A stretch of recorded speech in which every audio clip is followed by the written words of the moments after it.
नमस्कार, मेरा नाम प्रशांत है और आप देखना शुरू कर चुके हैं डेली लाइन का डेली डिस्कशन शो। और डेली डिस्कशन शो में चर्चा आखिरी चरण के रण की।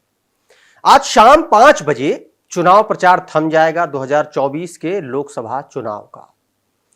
एक दिन कल शेष है और उसके बाद 1 तारीख को मतगणना होगी। आखिरी चरण के 57 सीटों पर मतदान है। उत्तर प्रदेश की 13 लोकसभा सीटों पर मतदान है। ये वो सीटें हैं जिसे पूर्वांचल का सबसे कोर इलाका कहा जाता है। तमाम सारी सीटें हैं, बलिया है, गाजीपुर है, घोसी है, सलेमपुर है, देवरिया है। तमाम सारी ऐसी सीटें हैं जहां पर यह पता चलना है कि जो भारतीय जनता पार्टी के साथ अलाइज हैं, जो उनके गठबंधन दल हैं, वो कितने पानी में है। सबसे कड़ी परीक्षा उन्हीं की ही होनी है। चर्चा उत्तर प्रदेश की भी करेंगे, चर्चा जो बाकी के स्टेट हैं उनकी भी करेंगे कि क्या स्थितियां परिस्थितियां आखिरी चरण तक आते आते बन रही हैं, कौन आगे है कौन पीछे है, सब कुछ समझने की कोशिश करेंगे। हमारे साथ ही हमारे सहयोगी अभिषेक पांडे जी हमारे साथ लगातार बने हुए हैं। अभिषेक जी, बहुत बहुत स्वागत है आपका एक नए डिस्कशन में।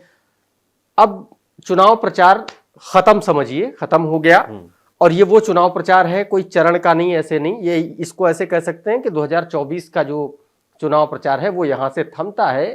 अब 5 साल बाद इस तरीके का जो है दंगल वो देखने को मिलेगा। आखिरी चरण तक आते आते क्या पिक्चर आपको नजर आ रही है?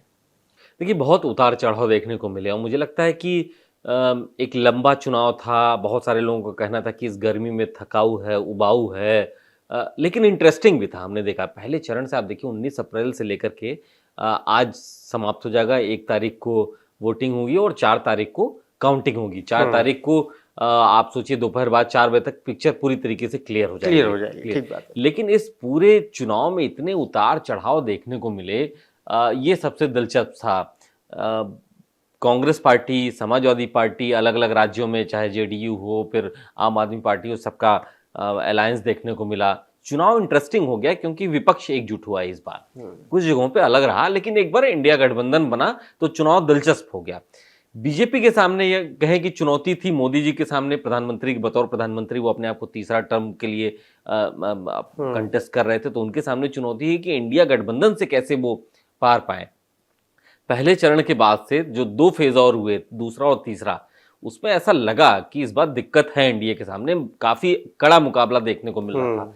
लेकिन चौथे, 5वें और 6वें चरण में पेस धीरे धीरे एनडीए ने फिर से गेन किया और मुझे लगता है कि 7वें चरण तक आते आते बीजेपी ने अपना मोमेंटम पा लिया है। अब आप देखिए बीते 48 घंटे से विपक्ष की तरफ से भी कोई ऐसे बयान आना बंद हो गए हैं। अब तो चुनाव में जो दिलचस्पी थी, मुझे लगता है कि अब धीरे धीरे वो भी लोगों में अब समाप्त हुई है। जितने बयान आने थे वो आ चुके हैं। अब लोगों का बस इंतजार है कि नतीजे क्या आते हैं इसमें, और उन नतीजों पर सबकी नजर रहेगी। कौन गेन करेगा, कौन। सबसे बड़ा ये था कि बीजेपी ने जो टारगेट सेट कर दिया इस बार 400 का, वो उनके लिए ही चुनौती बन गया। इस बार हार जीत की कहीं बात ही नहीं हुई बीजेपी के लिए, एनडीए के लिए। 400 का जो टारगेट था वो उन्हीं के लिए चुनौती बन गया। दूसरी तरफ इंडिया अलायंस के लिए चुनौती उनके अपने दल बन गए। जिस तरीके से राज्यों में अलग लड़ाई हो रही है और केंद्र के चुनाव के लिए अलग लड़ाई हो रही है, तो ये बिल्कुल बीते कई सालों में जो लोकसभा के जो चुनाव हुए हैं उससे बिल्कुल अलग था। मतलब हम लोग भाग्यशाली हैं जिन्होंने हम लोगों ने देखा, कवर किया ऐसे चुनाव को। नहीं तो इससे पहले कि आप चुनाव देखिए कि कुछ ऐसा होता नहीं था। इस बार बिल्कुल प्रतिष्ठा की लड़ाई रही है, गठबंधन बने हैं, खुद से चैलेंजेस जो लोगों ने लिए हैं उसको कैसे पाया जाए, इसकी लड़ाई है। पीएम मोदी की क्रेडिबिलिटी की लड़ाई थी। तो इस बार का चुनाव पिछले कई चुनावों के मुकाबले बेहद अलग था। लेकिन आज से शांत हो जाएगा। मोदी जी खुद भी जा रहे हैं ध्यान करने, उस पर भी सबकी नजरें हैं कि ध्यान पे जाएंगे। लेकिन एक तरीके से 1 तारीख के मतदान से पहले जो 48 घंटे बचते हैं, जिसको 0 डे बोलते हैं, कोई चुनाव प्रचार नहीं होता, वो उनका एक तरीके का चुनाव प्रचार है। लोग ऐसे आरोप लगा रहे हैं। तो बीजेपी को माइक्रो लेवल मैनेजमेंट में चुनाव अभियान को आगे बढ़ाने में उसने फिर से साबित किया है कि दूसरों से वो कहीं आगे है। ठीक बात है। आपने कहा कि चुनाव इस बार का बड़ा दिलचस्प रहा और पार्टियों का जिक्र किया।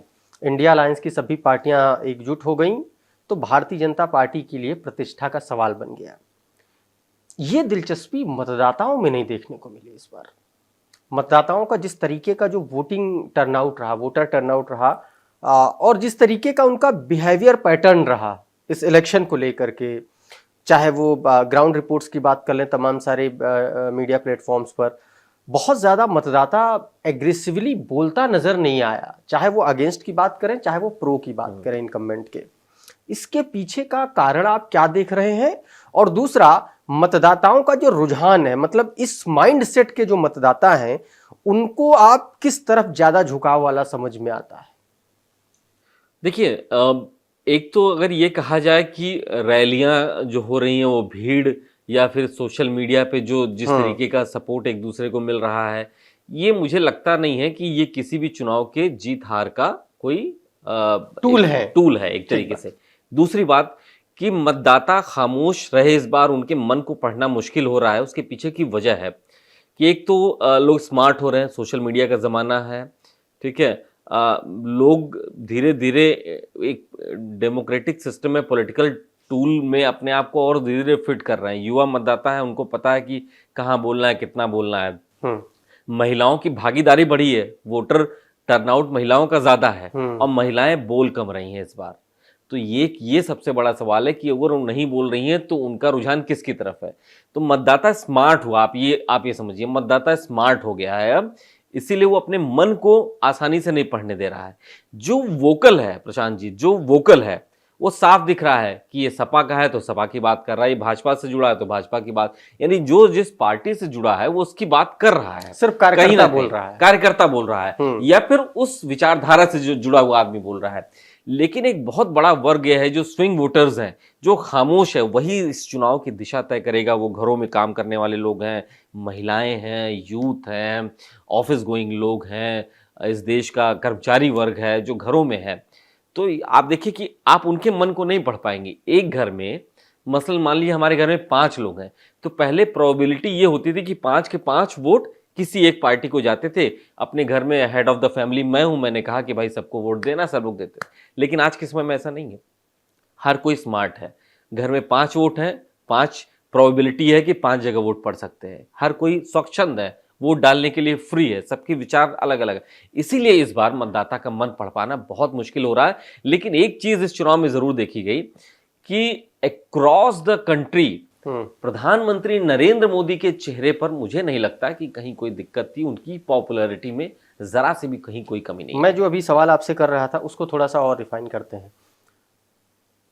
कहा गया और चर्चा भी रही पूरे चुनाव में कि मतदाता इसलिए नहीं बोल रहे हैं कि उनको भारतीय जनता पार्टी से दिक्कत नहीं है, उनको समस्या जो उनको अपना घर चलाने में दिक्कतें पेश आ रही हैं, महंगाई की बात है, बेरोजगारी की बात है, तमाम ऐसी बातें हैं जिसको लेकर के मतदाताओं के भी मन में, मतलब ये गेज करने की कोशिश की गई। जो लोग वोकल रहे, जो वहां से निकल के, वो मैं आपको बता रहा हूं। तो क्या अगर मतदाता के माइंडसेट में ये चल रहा था कि महंगाई है, गरीबी बढ़ रही है, इनइक्वालिटी जो उसकी बात जो कर रहे हैं वो बढ़ रही है, गरीबी और अमीरी के बीच की एक खाई जो बढ़ रही है उसकी बात हो रही है, आप बात कर लीजिए रोजगार, उसकी बात हो रही है, तो क्या जो स्मार्ट वोटर जिसको आप बता रहे हैं कि वो स्मार्ट माइंडसेट का जो वोटर है, वो क्या इन सब चीजों पर भी गौर कर रहा था क्या? और अगर कर रहा था तो क्या इस बार वो ये बताना नहीं चाह रहा था कि मोदी जी मैं आपका साथ छोड़ रहा हूं, या फिर वहीं जा रहा है? देखिए, स्मार्ट वोटर है, महिलाएं भी स्मार्ट हुई हैं। महिलाओं को आप कम मत आंकिए, महिलाओं की इस चुनाव में बड़ी अच्छी भागीदारी है। और इसमें मैं टूल बोलूंगा, महिलाओं की जब आपने बात की कि महिला सुरक्षा, विमेन सिक्योरिटी एक बड़ा मुद्दा इस चुनाव में बनकर के उभरा महिलाओं के बीच में, क्योंकि तमाम सारी रिपोर्ट्स में ये चीज सामने आई है। एब्सोल्युटली महिलाओं, जो घरेलू महिलाएं हैं, जो वोटर्स हैं, ठीक है, उनमें एक खास पैटर्न है कि जो माना जाता रहा कि एक तबका जो माइनॉरिटीज का जो मोदी और बीजेपी को वोट नहीं करता, उसको आप पढ़ नहीं पाए। हो सकता है वोट कर रहा हो, क्योंकि विरोध नहीं देखने को मिला, कहीं कहीं ऐसा कुछ देखने को नहीं मिला। जो 2-3 बातें आपने कही, एम्प्लॉयमेंट, ठीक है, रोजगार को विपक्षी पार्टियां एक दूसरे तरीके से प्रचारित करती हैं। भारत जैसे एक बड़ी आबादी वाले देश में, जहां पर एक बड़ी संख्या में लोग नौकरियों के लिए ग्रेजुएट हो रहे हैं, नौकरियां उनको पाना चाह रहे हैं, तो सबको सरकारी नौकरी तो नहीं दी जा सकती। आप इस समझिए कि इस चीज को न्यूट्रलाइज किया, ये बताया गया कि भाई स्वरोजगार की तरफ बढ़ाना है। इसकी चर्चा बहुत हुई है, इस बात को मैं मानता हूं, रोजगार की चर्चा बहुत हुई है, लेकिन उन राज्यों में हुई है जहां पर सरकारी नौकरियों को ही सिर्फ रोजगार माना जाता है। दूसरी बात आप ये समझिए कि जिस तरीके से महंगाई की बात की गई है, महंगाई पूरे चुनाव में कहीं कोई ऐसा बड़ा मुद्दा नहीं देखने को मिला। आप जिससे भी बात किया गया, सबने कहा कि चीजें ऊपर नीचे होती रहती हैं। महंगाई ऐसा नहीं है कि कभी भी जीरो हो जाए, खत्म हो जाए, या किसी भी चीज की कीमत मौजूदा जो समय है उससे उससे कम हो जाए। तो महंगाई एक ऐसी चीज है कि ऊपर नीचे होती रहती है। तीसरी बात, जो विपक्ष के अपने टूल थे, मसलन आप समझिए जातीय जनगणना, ओपीएस, ओल्ड पेंशन, आप देखिए ये सब सारी चीजें न्यूट्रलाइज हो गई।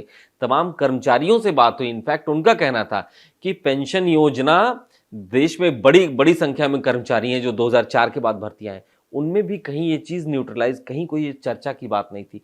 तो तमाम ऐसे गंभीर मुद्दे थे जो विपक्ष के पास एक बड़े हथियार के तौर पे थे, वो न्यूट्रलाइज हो गए। इसके पीछे की वजह है स्मार्टनेस, मतदाता स्मार्ट हो रहा है।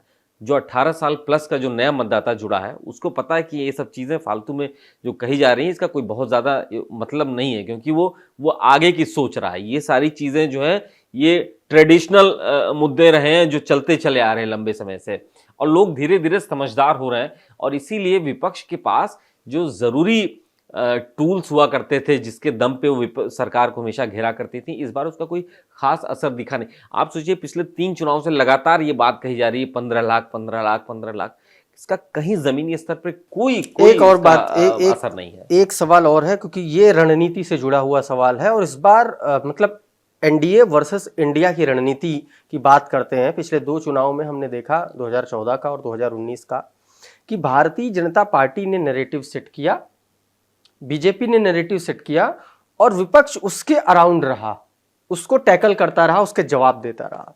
लेकिन इस बार वो चीज हमको उल्टी देखने को मिली।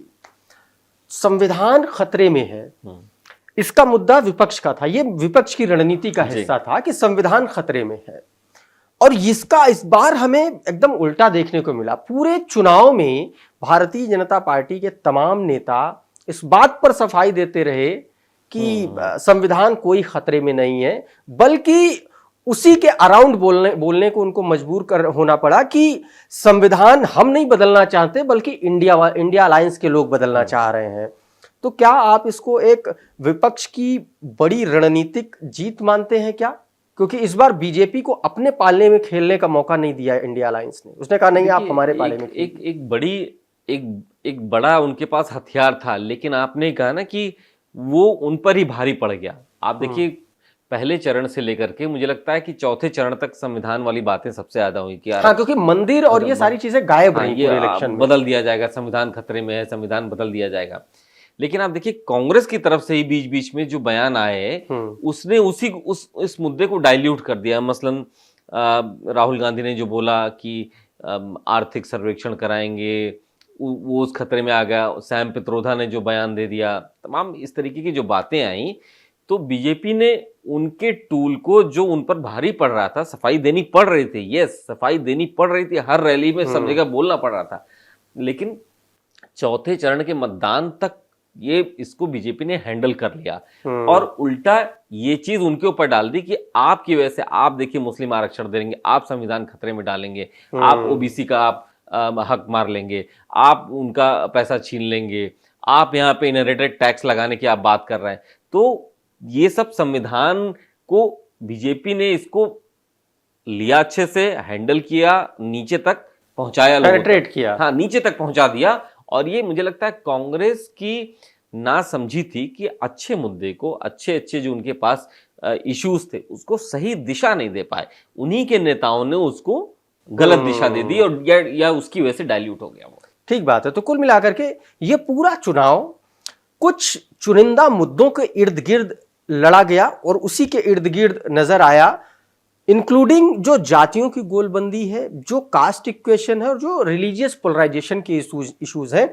ये चुनाव का, किसी भी इलेक्शन का जीत और हार का बहुत इंपॉर्टेंट टूल होते हैं। अगर इनको एक बार माइनस कर दें, माइक्रो मैनेजमेंट को, ओवरऑल अगर मैक्रो लेवल पर देखें, तो भारतीय जनता पार्टी और इंडिया की तरफ से ये 4-5 मुद्दों के इर्द गिर्द चुनाव लड़ा गया। लेकिन सबसे जो महत्वपूर्ण बिंदु था इस पूरे इलेक्शन का, कि वोटर टर्नआउट बहुत अच्छा रहा नहीं, और वोटर बहुत ज्यादा साइलेंट रहा। तो सवाल यही है कि ये जो साइलेंट वोटर है ये फिर गया तो किधर गया? आपको क्या लगता है?